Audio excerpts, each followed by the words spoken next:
भव्येभ्यो भजमानेभ्यो यो ददाति निजं पदं तस्मै श्रीवीरनाथाय नमः श्रीगौतमाय च मोक्षमार्गस्य नेतारं भेत्तारं कर्मभुभृतां ज्ञातारं विश्वतत्त्वानां वन्दे तद्गुणलब्धये वन्दे तद्गुणलब्धये। गुरुवः पान्तु नो नित्यं ज्ञानदर्शननायकाः चारित्रार्णवगम्भीराः मोक्षमार्गोपदेशकाः। सरस्वती नमस्तुभ्यं वरदे कामरूपिणि विद्यारम्भं करिष्यामि सिद्धिर्भवतु मे सदा। अनंत अनंत भाव भेदथी भरेली भली अनंत अनंत नय निक्षेपे व्याख्यानी छे। सकल जगत हित कारिणी हारिणी मोह तारिणी भवाब्धि मोक्ष चारिणी प्रमाणी छे।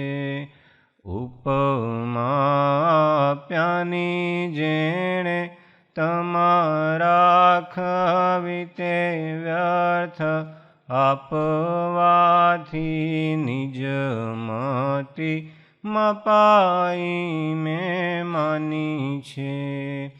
अहो राज चंद्र बाण ख्याल नाथी पामताए जिनेश्वर तणी वाणी जाणी तेणे जाणी छे। गुरुराज तणी वाणी जाणी तेणे जाणी छे।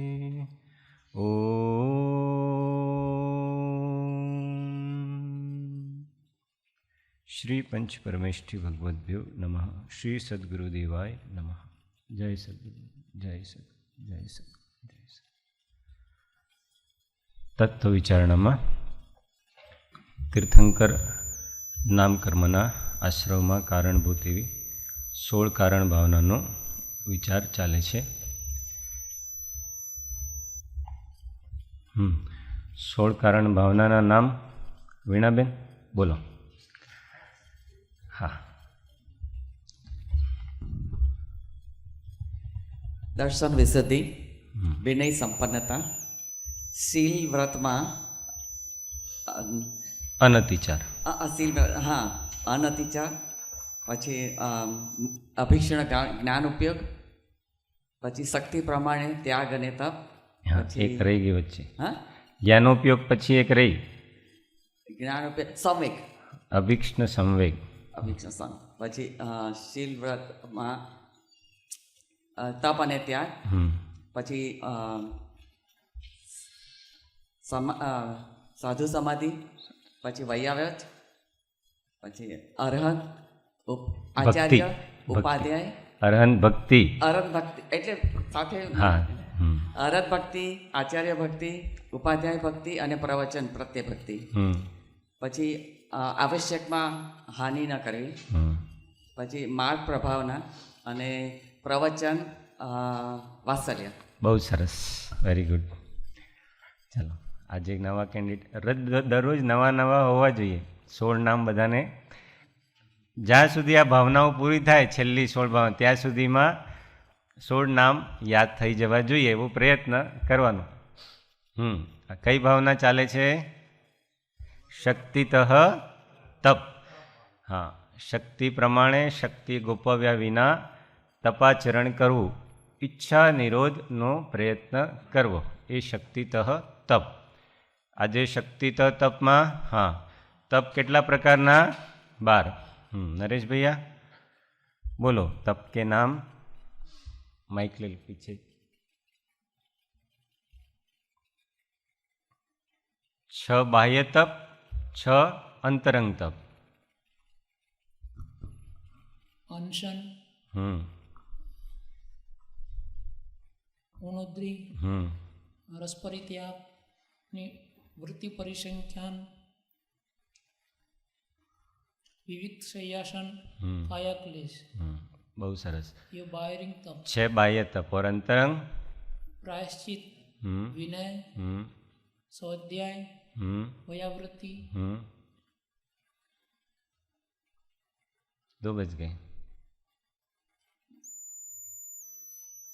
संध्या काल में क्या करते हैं रोज? ध्यान और व्युत्सर्ग. हाँ, ये 6 अंतरंग, 6 बाह्य और 6 अंतरंग. बहुत अच्छा. अब अंतरंग बाह्य तप में 4 तप की विचारना हो गई है. आज 5वें तप के बारे में. 5वां कौन सा है? विविक्त शय्यासन. कौन सा? विविक्त शय्यासन. बोलो सभी, विविक्त शय्यासन. हाँ, 3 शब्द है इसमें, विविक्त, शय्या और आसन. विविक्त, शय्या और आसन. हाँ, अब विविक्त का अर्थ क्या होता है?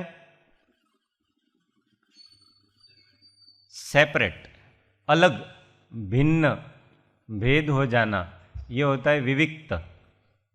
और शय्या का अर्थ शयन करने से है. और आसन का अर्थ बैठना. तो वहाँ शय्या का अर्थ सोना, आसन का अर्थ बैठना. बैठना किसके लिए?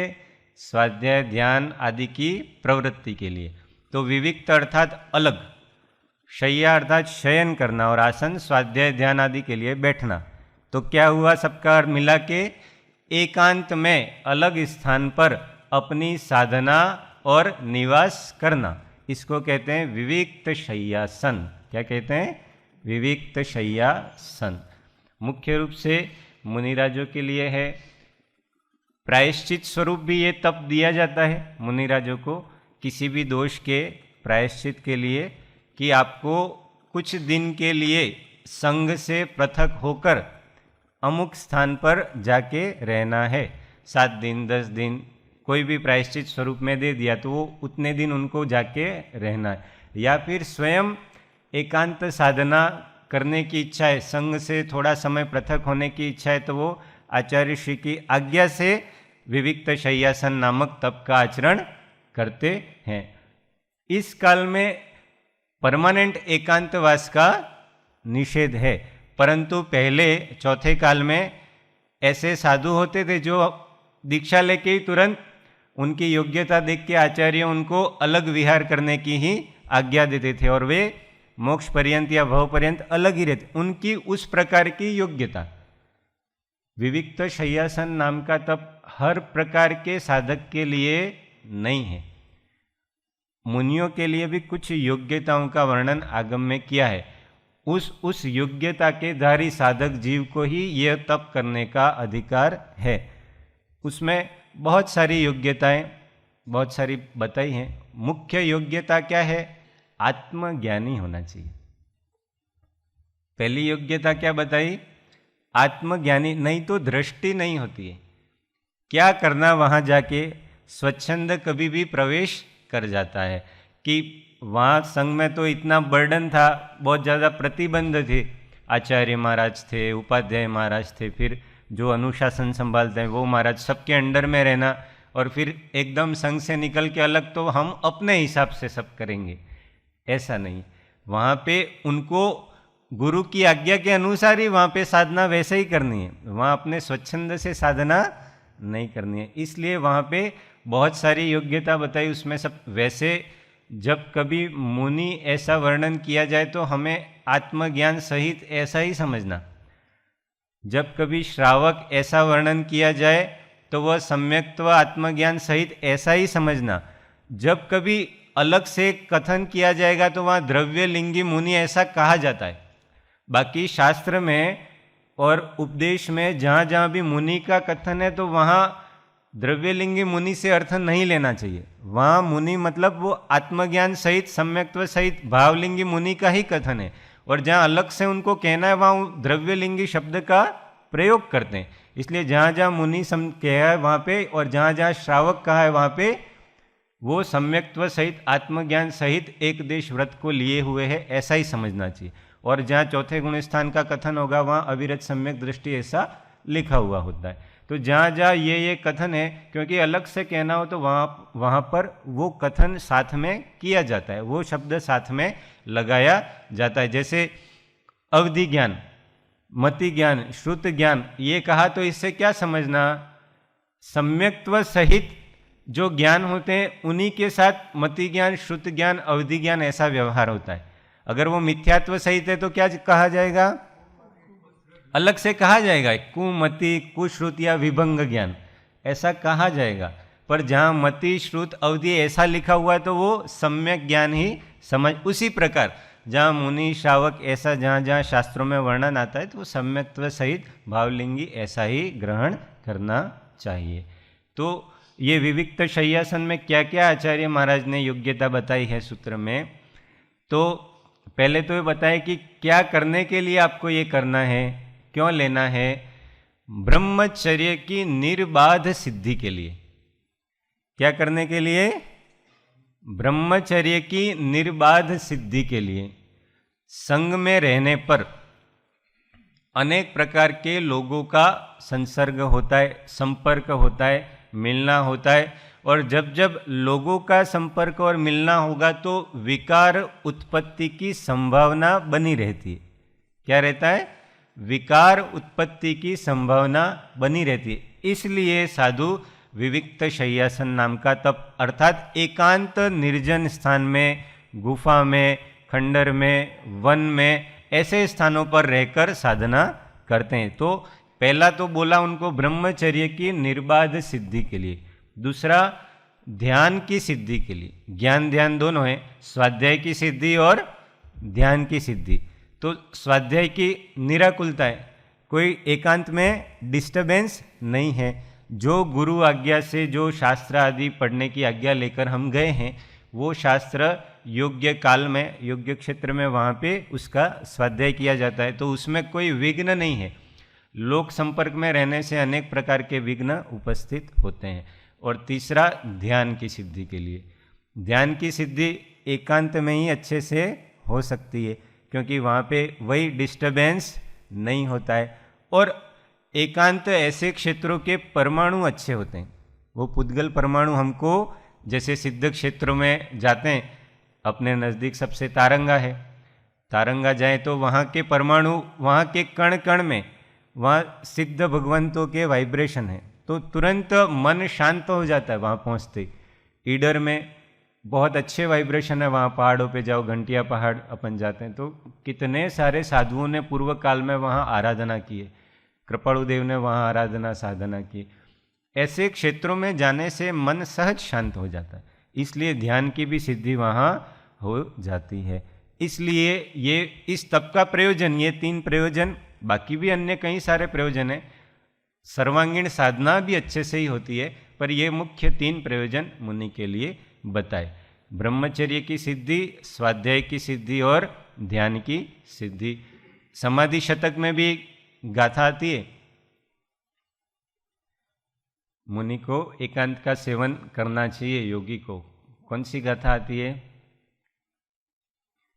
71-72 नंबर की शायद गाथा है। जन संगे वच संगने तेथी मन नो स्पंद, तेथी मन बहुविध भमे, योगी तजो जन संग। योगी को जन संग का त्याग करने की आज्ञा दी है। क्यों दी है? जन संगे वच संगने तेथी मन नो स्पंद। लोगों का संग होने से, संपर्क होने से वचन की प्रवृत्ति करनी पड़ती, होती है वचन की प्रवृत्ति। आप ध्यान लग नहीं रहा है और बहुत सारे लोग आके बैठे और आप ऐसे करके बैठ जाओ, हिलो ही नहीं, अंदर तो वो परिणाम नहीं है, और बाहर से ऐसे बैठे तो वो साधना इतनी बनती है नहीं। और लोग आए हैं और हम बोले नहीं, ऐसा होता, तथा रूप वैराग्य ना हो तो ना होता। तो जन संगे वच संगने, लोगों का संसर्ग होता है तो वचन का भी प्रवर्तन होता है।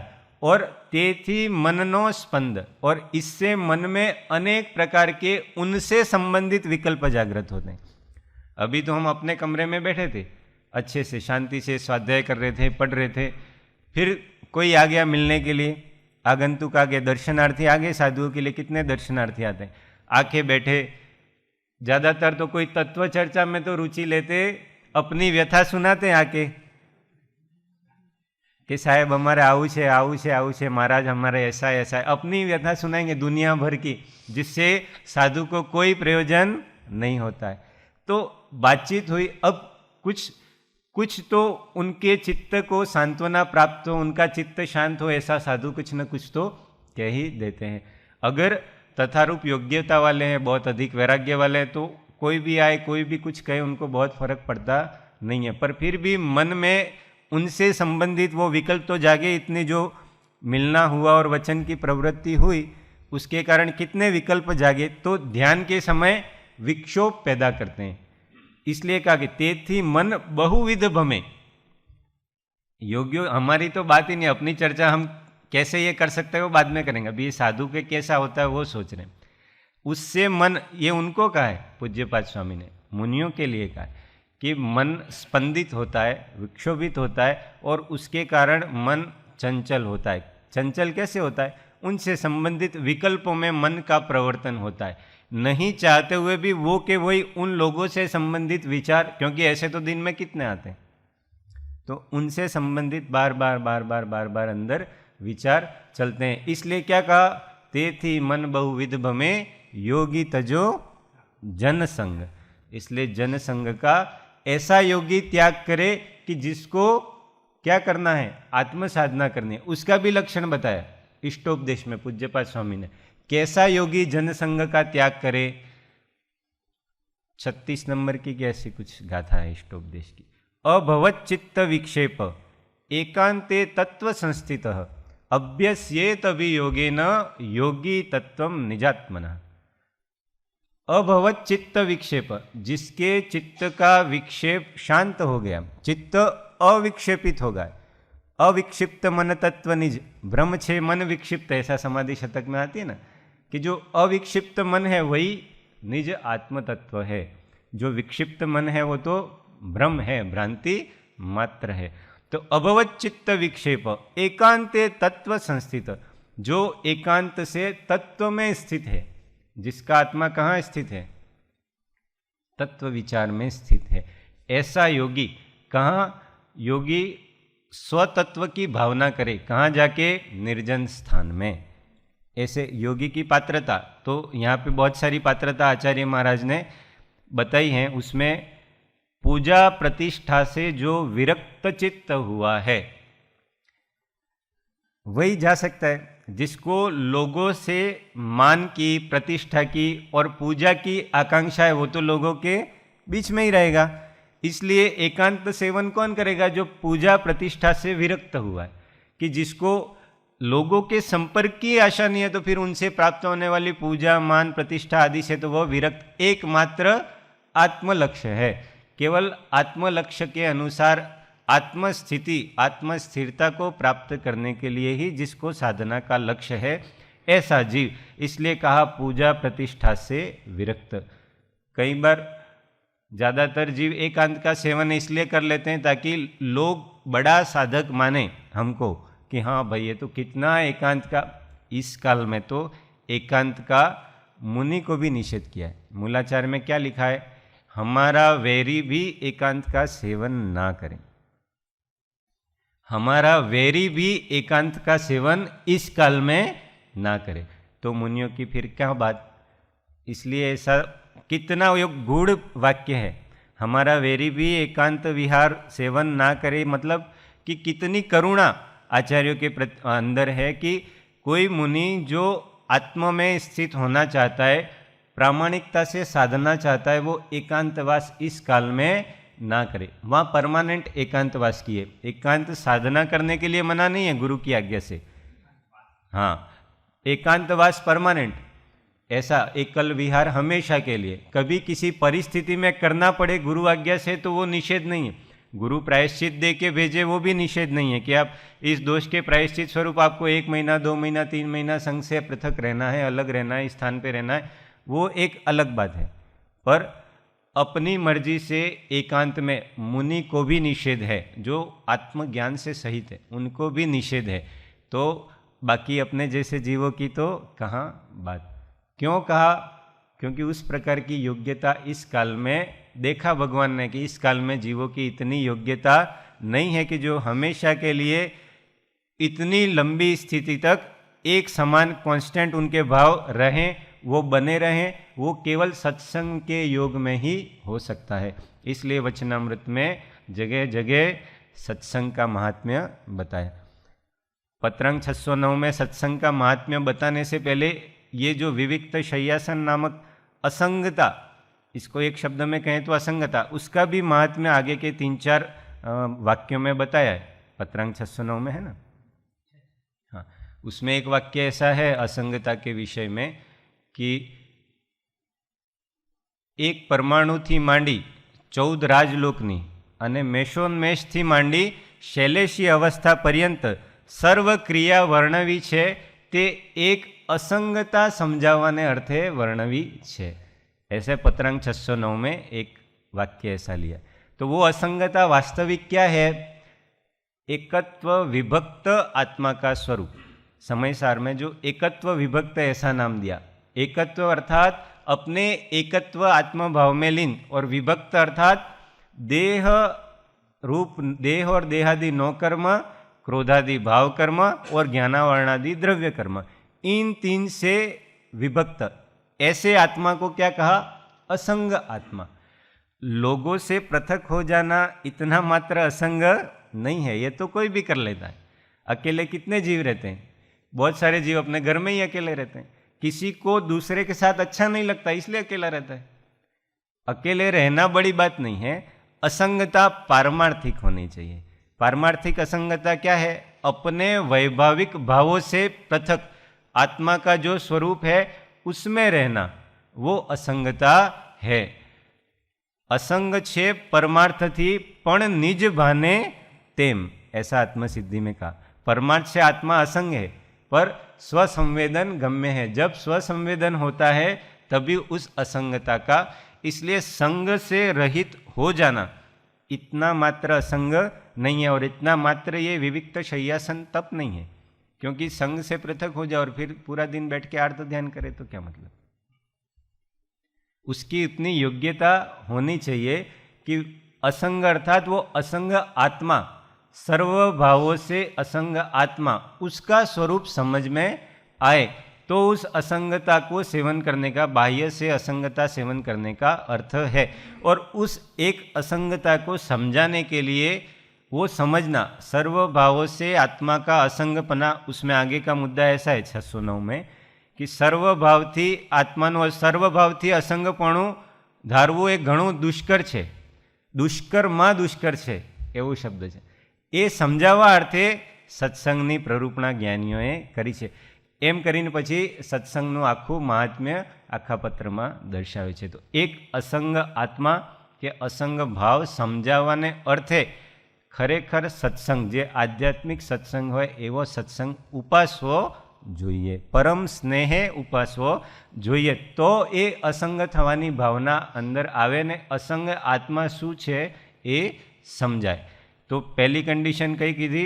પૂજા प्रतिष्ठा से विरक्त, मान आदि की इच्छा से रहित होना चाहिए। दूसरी कही संसार, शरीर और भोगों से उदासीन, ये भी कंपलसरी है। शरीर से राग होगा तो वो एकांत का सेवन, क्यों? क्योंकि एकांत निर्जन वन आदि में जाने के लिए वहाँ देहाध्यास घटना बहुत, और देहाध्यास आत्मज्ञान होने पे काफ़ी घट जाता है, पर फिर भी उससे उदासीनता चौथे गुण स्थान में ही घट जाता है, पर फिर भी चौथा, पांचवा, छठा आगे के गुण स्थानों में बढ़ती बढ़ती क्या है? उदासीनता। तो जिसकी उदासीनता संसार से, शरीर से और भोग, मुनि के तो ज़्यादा भोग है ही नहीं, आहार के अलावा दूसरा कोई भोग नहीं है, पर इनसे भी जो उदासीन वृत्ति को जिसका चित्त प्राप्त हुआ है, ऐसा जीव विविक्त शय्यासन नामक तप करे, ऐसा कहा है।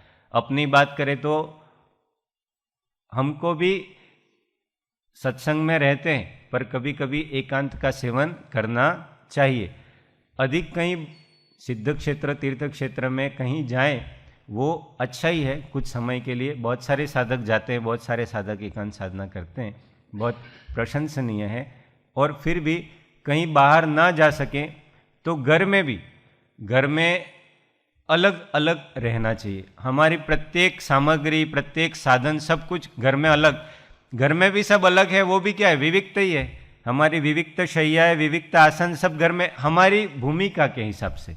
हम कहीं बाहर ज़्यादा नहीं जा सकते, तो घर में ही हमारा सब हम विविक्त रखें, हमारा सब हम अलग रखें, अपनी दिनचर्या पूरी अलग रखें। होता क्या है, अनादिकाल से जीव संग में रहा है, एक साथ लोगों के संग में, परिवार वालों के संग में, मित्रों के संग में, सहधर्मियों के संग में। तो एक काल्पनिक असुरक्षा का भय है उसको। मैं स्वयं सुरक्षित, इनसिक्योरिटी फील होती है कहीं अलग जाने में, कहीं अलग हो जाने में। घर वालों से अलग हो जाऊंगा तो मेरा क्या होगा या उनका क्या होगा, तो वो एक अज्ञात भय है। क्यों? तत्व स्वरूप पता नहीं है, वस्तु स्वरूप पता नहीं है, तत्व ज्ञान का बहुत अभ्यास नहीं है, इसलिए वो भय बना रहता है जो। और अनादिकाल की भय संज्ञा है, तो वो भय और दूसरा संग का राग, दो कारण, राग और भय, उसके कारण जीव असंग होना चाहता, हमेशा संग में रहना चाहता है। हमेशा थोड़े दिन के लिए भी कहीं जाना पड़ता है तो उसको अंदर से खलबली मच जाती है कि मैं कैसे जाऊंगा। पर जब वो वस्तु स्वरूप का विचार करता है तो लगता है कि नहीं, ये देह ही, जब उससे पारमार्थिक कोई संबंध ही नहीं है तो देहादिक अन्य पदार्थों से कैसे संबंध हो सकता है। वज्रबाहु स्वामी की कथा आती है। निर्दोष सागर जी, पवन भैया यहाँ थे तो सुना ही उन्होंने एक दो बार कि वज्रबाहु थे, उनका विवाह हुआ तो वो अपनी पत्नी में बहुत आसक्त, इतने आसक्त कि एक क्षण के लिए भी वो अपने से अलग नहीं होना दे। उनको उनसे अलग होने पे अलग ही प्रकार का भय लगता था कि नहीं, मैं मर जाऊंगा, अगर इससे अलग हुआ तो मैं मृत्यु को प्राप्त हो जाऊंगा। महीना भर हुआ तो पत्नी के घर से, मायके से पत्नी का भाई आया बुलाने के लिए, तेड़वा माटे कि हाँ, प्रथा के हिसाब से आपको भाभी को, बहन को, मेरी बहन को वहाँ ले जाना पड़ेगा। तो वज्रबाहु ने कहा कि ऐसा कोई उपाय नहीं है कि ये प्रथा को थोड़ा बदला जा सके या ऐसा कुछ किया जा सके, या आप 6 महीने बाद कुछ कर लेना, अभी रहने दो। पर नहीं, कि ये तो प्रथा है इसलिए जाना ही पड़ेगा। फिर उस, अब चित्त जहाँ रहता है उसी की बार बार चिंता, स्मृति रहती है। जहाँ चित्त रहता है, जिसका अधिक परिचय, उसी की स्मृति, और उसी की स्मृति, उसी की प्रीति और उसी के विचार। ये एक समाधि शतक में है उसमें कि जिसका जितनी प्रीति होती है चित्त वहाँ के वहीं उसमें अटका रहता है। फिर उसने सोचा, और जो साले साहब आए थे उसको कहा कि क्या ऐसा हो सकता है कि मैं भी साथ में चलूं? तो तुम्हारा नगर मैंने देखा नहीं है, तो मैं इस बहाने नगर राज्य वो भी मैं घूम लूंगा। तो फिर अब वो कैसे मना, उसको समझ में आ गया कि ये जीव बहुत आसक्त है, उसकी पत्नी को एक क्षण के लिए भी छोड़ना नहीं चाहता, इसलिए उन्होंने मना नहीं किया, कहा चलो आप भी चलो। फिर पूरी सेना वगैरह लेके ठाट बाट के साथ वो चले। रास्ते में वन में से होकर गुजर रहे थे तो थोड़ी दूर एक वृक्ष के नीचे एक मुनिराज ध्यानारूढ़ थे, ध्यान में लीन थे। तो बातें करते करते वो वज्रबाहु स्वामी थे, उनकी दृष्टि कहाँ गई? मुनिराज पे गई। जैसे ही मुनिराज को देखा, एक टक उनको देखते ही रहे, जैसे कि कहीं कुछ पूर्व जन्मों का कुछ ऋणानुबंध याद आ गया हो, ऐसे निर्निमेष उनको देखते रहे, अपलक। और देखते देखते देखते देखते कब रथ से उतरे, कब उनके पास पहुंच गए, वो भी उनको भान नहीं रहा। तो उनको पास जाके उन्होंने वंदन किया।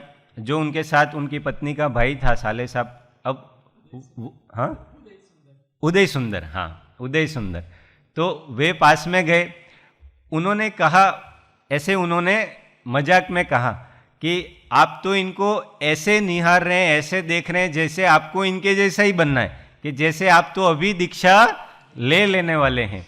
तो अब वो तो उनके सामने ही, वो एक लव एट फर्स्ट साइट ऐसा कहते हैं ना, उनको देखते ही उनको उनसे अतिशय प्रेम हो गया, अतिशय समर्पण की भावना जाग गई।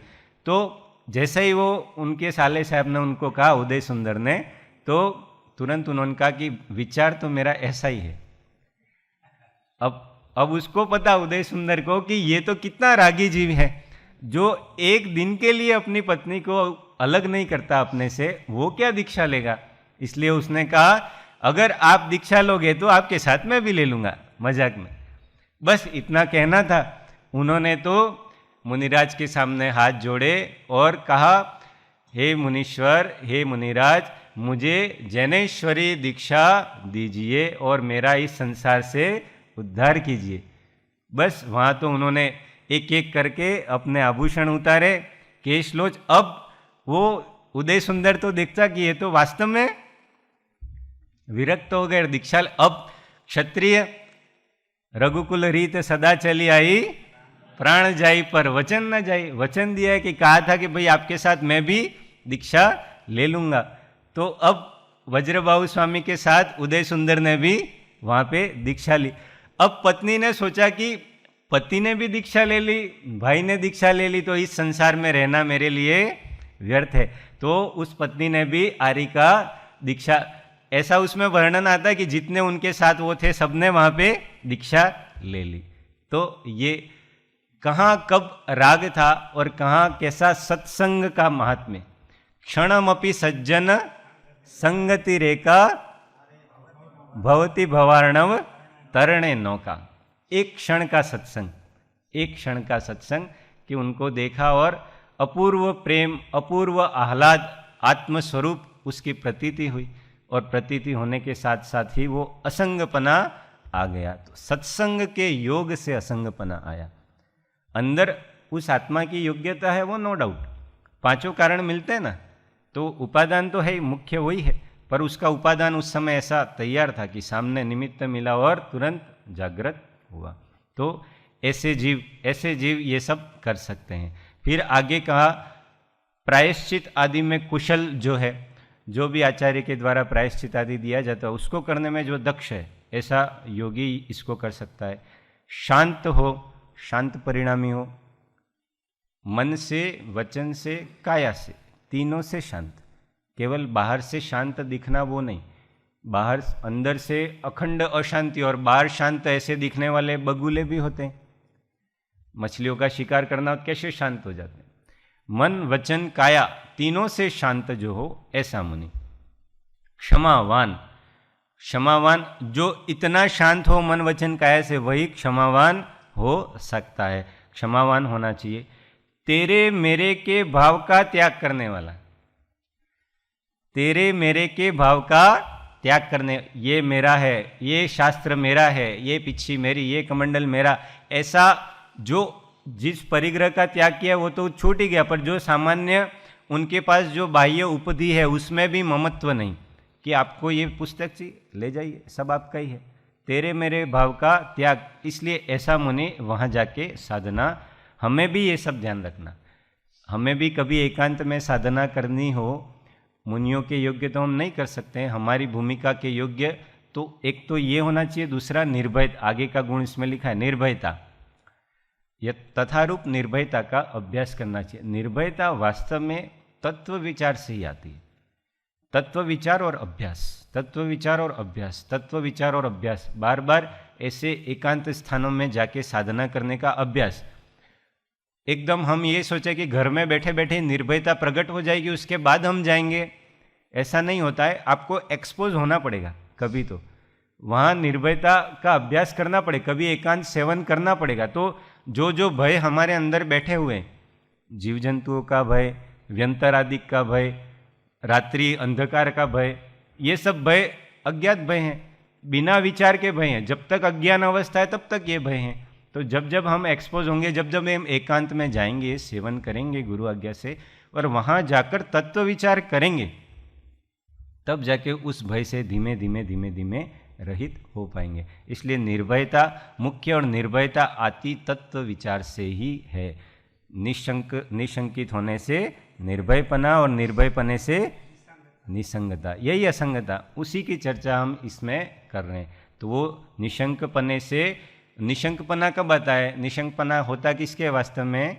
सम्यक दृष्टि के, क्योंकि वो तत्व विचार में दक्ष होता है। स्व पर भेद विज्ञान जिसके प्रकट हुआ है ऐसा जीव निशंक होता है। हम ऐसा अभ्यास, क्योंकि प्रकट तो हमें भी करना है, इसलिए धीमे धीमे धीमे धीमे भेद विज्ञान के जिसके 24 घंटे का अभ्यास हो, ध्यान के समय में भेद विज्ञान की सिद्धि होती है और थोड़ा वहाँ पे इंटेंस भेद विज्ञान हम ध्यान के समय में कर सकते हैं। पर सामान्य प्रयास तो प्रयत्न तो हमको 24 घंटे की क्रिया में, स्नान करते समय, भोजन करते समय, सोते समय, उठते समय, हर विहार करते समय, चलते समय, भीतर में भेद विज्ञान की प्रक्रिया धीमे धीमे चलती होगी, उसी को ध्यान के समय में भेद विज्ञान की सिद्धि हो सकती है।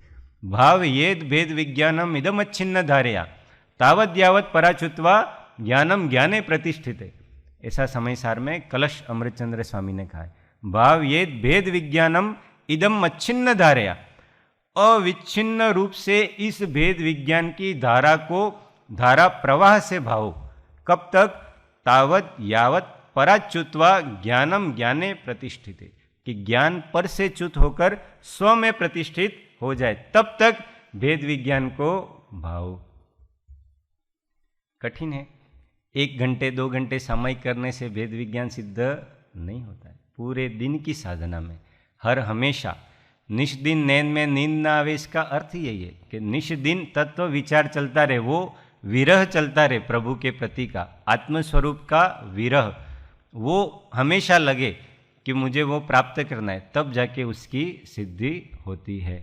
इसलिए निरंतर भेद विज्ञान का अभ्यास और एकांत में विशेष, तब जाके उसकी प्राप्ति, जो हमारा अभिष्ट है उसकी प्राप्ति होती है। गंगा सती जी क्या कहते हैं? एकांते बेसीने अलख आराधे तो प्रभु पधारे ने द्वार रे। ऐसे एकांत में बैठ के तत्वों का चिंतन, तत्वों का चिंतन धीमे धीमे धीमे धीमे आत्मविशुद्धि देता है, निर्भयता देता है, निशंकता देता है और धीमे धीमे आत्मा को सर्व पर पदार्थों से असंग कर देता है। इसलिए तत्व चिंतन, वस्तु चिंतन उपेक्षा भाव लाता है। अक्लंग स्वामी का सूत्र हमने 2-3 बार लिया, स्वम परम चेति वस्तुत्वम वस्तु रूपेण भाव्य, उपेक्षा भावनोत्कर्ष पर्यंते शिवम आपनुहि। स्वम परम चेति वस्तु, स्व और पर वस्तु को वस्तु रूपेण, वस्तु रूप से भावो, ऐसी आज्ञा की है अक्लंग स्वामी ने। कैसे? क्यों? उपेक्षा भावनोत्कर्ष, क्योंकि धीमे धीमे उससे उपेक्षा भाव बढ़ता है, पर द्रव्यों के प्रति मध्यस्थ वीतराग भाव बढ़ता है और उस उपेक्षा भाव का उत्कर्ष होता है, उसी को मोक्ष कहा है, ऐसा अक्लंग स्वामी कहते हैं। तो धीमे धीमे धीमे धीमे हमें वह भावना भानी चाहिए। घड़ी घड़ी पल पल सदा प्रभु स्मरण को चाव। हाँ, वो वही पल पल पल पल भेद ज्ञान। भगवान क्या है? शुद्धात्मा। हम पाषाण देखें वो अलग वस्तु है, हमारी अभी वो दृष्टि उतनी विकसित नहीं है कि हम भगवान की मूर्ति में पाषाण देख रहे हैं या हम उनके अंग प्रत्यंग देख रहे हैं। भगवान वो नहीं है। पाषाण की प्रतिमा क्यों है? शुद्धात्मा का स्वरूप दर्शाने के लिए। कृपाणुदेव प्रभु श्री को पहली बार प्रतिमा दर्शन कराने के लिए ले गए तो उन्होंने पूछा कि आप ये क्या देखते हो? कृपाणुदेव ने बताया कि ये शुद्धात्मा है। उन्होंने ये नहीं कहा ये भगवान है, अनंत चतुष्टय सहित है, समो शरण में है, ऐसा कुछ नहीं कहा। पहला वाक्य क्या बोला? ये शुद्धात्मा है। तो भगवान में हमको क्या देखना है? शुद्धात्मा देखना है कि ये जो हमारे, हमको ऐसा होना है, इसलिए इनको हमने हमारे सामने रखा है, इसलिए हम इनकी पूजा कर रहे हैं। अरिहंत भक्ति आएगी भावना, अपन उसमें विशेष इसको विचार करेंगे। तो इस प्रकार विविक्त शय्यासन नामक तप को अपनी अपनी भूमिका के अनुसार साधु करते ही हैं और हमें भी अपनी अपनी भूमिका के अनुसार अपने असंग आत्मा को प्रकट करने के लिए इसका अभ्यास अपने को निरंतर करते रहना चाहिए। पर ये गुण जो कहे वो मुनि के लिए भी आवश्यक है और हमारे लिए भी ये गुण आवश्यक है। अगली भावना कौन सी है, अगला तप कौन सा है? काय क्लेश। एज द नेम सजेस्ट, काय क्लेश, शरीर को कष्ट देना, क्लेशित करना। अब यहाँ केवल शरीर को कष्ट, काय क्लेश है, पर शरीर के साथ मन भी क्लेशित होता ही नहीं, तो उसको क्लेशित किए बिना इसको क्लेशित करने का मतलब कोई नहीं है। इस तप की आज्ञा विशेष रूप से केवल साधु को है, गृहस्थों को, श्रावकों को ये करने का निषेध है। हम अपनी भूमिका के अनुसार अपनी जो आवश्यक चर्या है उसमें कुछ शरीर को कष्ट दें, जैसे उपवास आदि करके काय क्लेश करे, पर जो काय क्लेश में मुनियों के लिए जो योग आदि का निरूपण किया है वो गृहस्थों के लिए पंडित आशाधर जी ने 4 चीजें कही हैं, 3 या 4 चीजें कि जो गृहस्थों के लिए निषेध है, श्रावक के लिए निषेध है। एक तो कही वीरचर्या। वीरचर्या अर्थात जैसा मुनि भोजन करते हैं खड़े होके अंजुलि में, कर पात्र में, वे उस प्रकार से चर्या करना, आहार चर्या करना, वो श्रावक के लिए निषेध है। दूसरा वीरचर्या। वीरचर्या जैसे वीर की चर्या थी आहार चर्या महावीर स्वामी की, वैसी बाह्य में वो लिंग होना चाहिए, उसके अलावा श्रावक को वो निषेध है। दूसरा कहा सिद्धांत ग्रंथों का अध्ययन अध्यापन। जो बड़े सिद्धांत ग्रंथ है उसका लॉजिक है, तथारूप विशुद्धि और तथारूप संयम के बिना उन ग्रंथों का अर्थ सम्यक प्रकार से समझ में नहीं आता है, और कहीं कुछ विपरीत अर्थ ग्रहण हो तो भववृद्धि का कारण हो जाता है, ज्ञानावरण के बंध का कारण हो जाता है, साधना के नाश का कारण हो जाता है। इसलिए जो बड़े बड़े सिद्धांत शास्त्र हैं उनके अध्ययन और अध्यापन दोनों का श्रावक को, गृहस्थ को निषेध है। फिर तीसरा 3 प्रकार के योग जो अभी हम इसमें चर्चा करेंगे काय क्लेश में। आतापन योग, इन सबको प्रतिमा योग कहते हैं। आतापन योग, फिर वृक्ष मूल योग, और तीसरा का शीत योग या अभ्रावकाश योग। ऐसे 3 योग, उसके अलावा भी बहुत सारे, पर ये मुख्य रूप से 3 कहे। इन 3 को करना श्रावक के लिए, ये योग को करना श्रावक के लिए निषेध है। अब ये 3 योग क्या होते हैं, तो हम गुरु महात्म्य में एक पद बोलते हैं, ते गुरु मेरे मन बसो। उसमें इन तीनों योगों का, ये 3 योग क्या होते हैं काय क्लेश के, उसका वर्णन है। उसमें पहला तो है जेठ। हाँ, जेठ। जेठ तपे रविया करो, सूखे सरवर नीर, शैल शिखर मुनि तप तपे, दाजे नगन शरीर, ते गुरु मेरे मन बसो। इसको आतापन योग कहते हैं। कौन सा योग? आतापन योग। ग्रीष्म ऋतु में पर्वतों के शिखर पर, जहाँ वो पर्वत चट्टानें तपी हुई होती है, वहाँ खड़े होके खड़गासन या बैठ के कायोत्सर्ग करना, इसको आतापन योग, और ये गृहस्थ के लिए, श्रावक के लिए निषेध है। इसको आतापन योग का। दूसरा वृक्ष मूल योग, उसकी क्या गाथा है? पावस रेन डरावनी। फिर आगे क्या होता है? वर्षे जलधर धार, तरुतल निवसे तब यति, बाजे झंझाव्यार, ते गुरु मेरे मन बसो। जब बारिश होती है तब तरुतल नीव से, इसको वृक्ष मूल योग कहा, वृक्ष के नीचे, क्योंकि बारिश होने के बाद जब बारिश बंद आ जाती है और एकदम तेज हवाएं चलती है, तब वो पत्तों के ऊपर से जो बूंदे नग्न शरीर पे ऐसी लगती हैं, कभी प्रयोग करके देखना, इसलिए इसको उस योग के अंदर लिया है। और फिर तीसरा योग अभ्रावकाश या शीत योग, उसमें क्या कहा? शीत योग की गाथा, शीत पड़े कपि मद घले, दाहे सब वन राय, ताल तरंगनी के तटे ठाड़े ध्यान लगाए, ते गुरु मेरे मन बसो। ये शीत योग। एकदम ठंडी पड़ रही हो 1-2 डिग्री, अपने तो यहाँ अभी कोई ठंडी नहीं है, पर ठंड के समय में तालाब नदी आदि के किनारे जाकर प्रतिमा योग धारण करना, या फिर चौराहे पे खड़ा होना कि जहाँ चारों ओर से एकदम ठंडी ठंडी हवा चले, चारों ओर से, कहीं चारों ओर का खुला हुआ भाग है, ऐसे भाग में खड़े होके, और जहाँ और भी ऐसी जगह जहाँ पे शीत की बाधा बहुत अधिक हो, ऐसे जगह पे खड़े होके प्रतिमा योग धारण करना या बैठ के प्रतिमा योग धारण करना, उसको अभ्रावकाश योग या शीत योग कहते हैं। उसके आगे एक और छंद है कि इन तीनों प्रकार से इहि विधि दुर्धर तप तपे, तीनों काल मंजार, लागे सहज स्वरूप में, तन सो ममत निवार, ते गुरु मेरे मन बसो।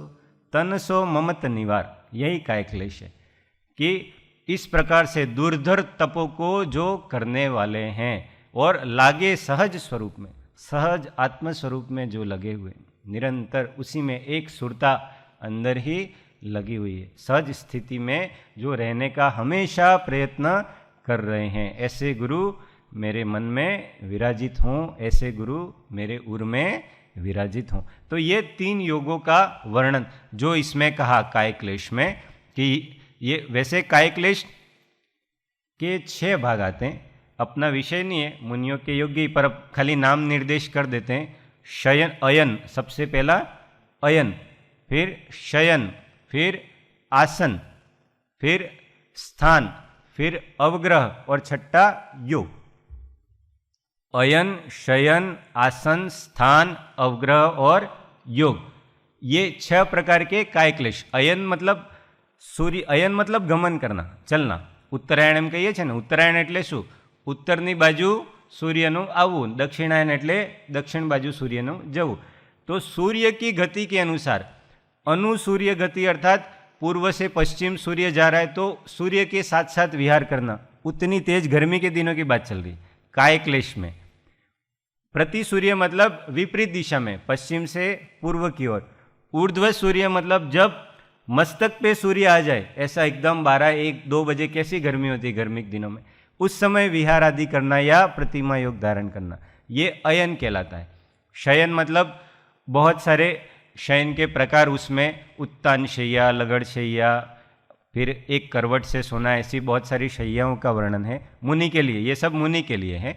उसके बाद स्थान मतलब किसी का, स्थान मतलब कायोत्सर्ग करना, वहाँ स्थान से अर्थ है कायोत्सर्ग है, किसी का आधार लेके, स्तंभ आदि का आधार लेके कायोत्सर्ग करना, एक पैर पे खड़े होकर करना, 2 पैर पे खड़े होकर करना, विभिन्न प्रकार के दूसरी दूसरी मुद्राओं को धारण करके कायोत्सर्ग करना, ये सब स्थान। आसन हम जानते हैं, पद्मासन, समपर्यकासन, असमपर्यकासन, अर्धपद्मासन, वीरासन, वज्रासन, खड़गासन, ये सब आसन। फिर अवग्रह, अवग्रह में ये विशेष तप, उसमें जैसे छींक आती हो, खांसी आती हो, उबासी आती हो, जमवाई, उन सबको भी रोकना।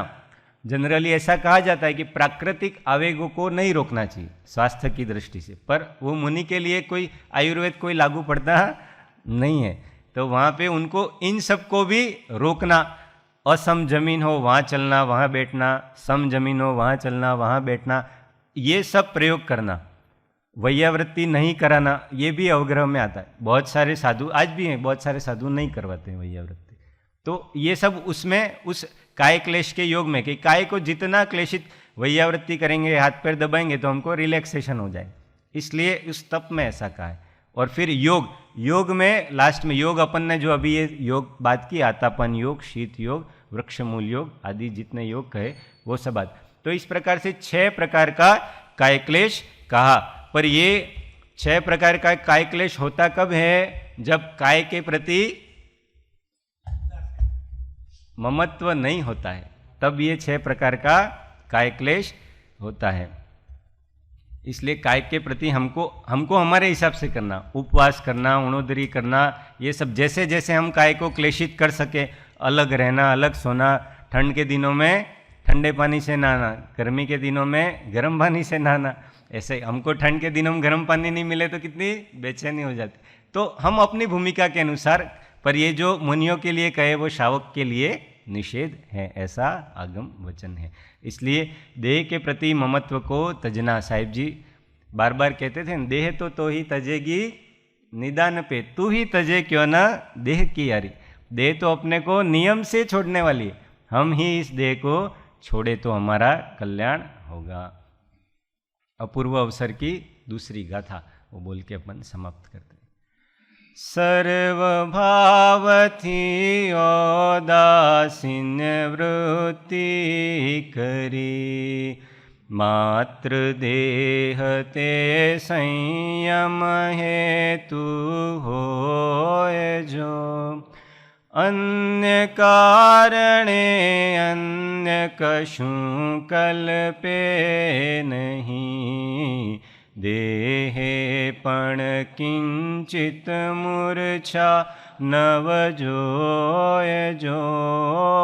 अपूर्व अवसर एवो क्यारे आवशे, अपूर्व अवसर एवो क्यारे आवशे।